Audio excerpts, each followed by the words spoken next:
Τώρα εδώ βλέπουμε άμα γεννήθηκε η μάνα. Η μάνα έχει γεννηθεί και πρέπει να έχει γονιμοποιηθεί. Αυτό μας δείχνει το μελίσι τώρα εδώ πέρα. Θα κάτσουμε λίγο να το δούμε. Ναι, εδώ πέρα μέσα βλέπουμε τώρα τα αυγά που γεννάει η μάνα. Είναι γονιμοποιημένη.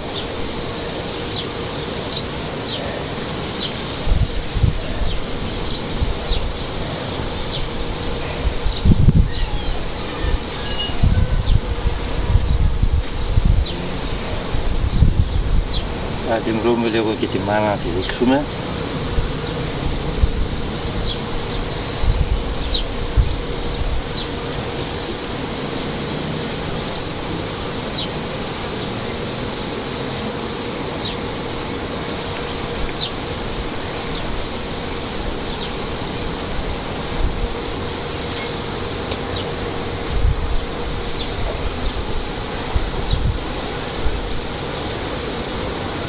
Να τη μάνα, εδώ με το δάχτυλο τη δείχνω, είναι έτοιμη η μάνα. Δεν την ενοχλούμε παραπάνω γιατί ακόμα φρεσκογεννάει. Την βάζουμε όμως ωραία μέσα, βάζουμε και την τροφούλα της στο κυψελίδιο συζεύξης, όμορφο ωραία το καπάκι. Και τα υπόλοιπα από πάνω, το φιλιζολάκι για μόνωση και το κλείνουμε. Θα πάμε να δούμε στο άλλο το μελισσάκι.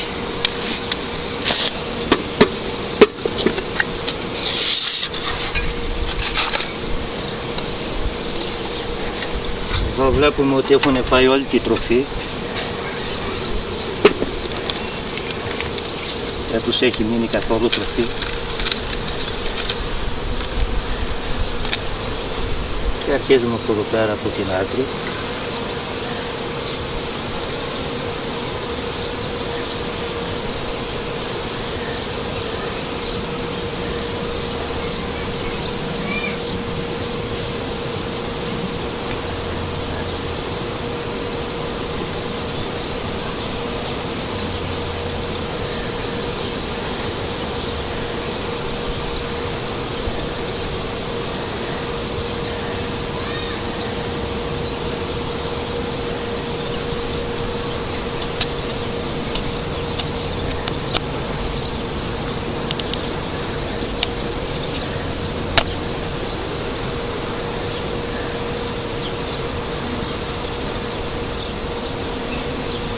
Να τη μανούλα εδώ, έχει γονιμοποιηθεί και αυτή η μανούλα.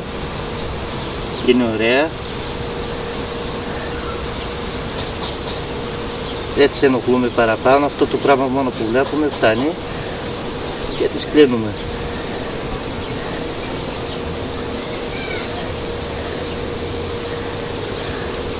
Τις ανοίγουμε μετά από 2-3 μέρες τώρα για να δούμε για τις τροφούλες. Και τις βάζουμε καινούριες τροφούλες μέσα και τις αφήνουμε. Κλείστο.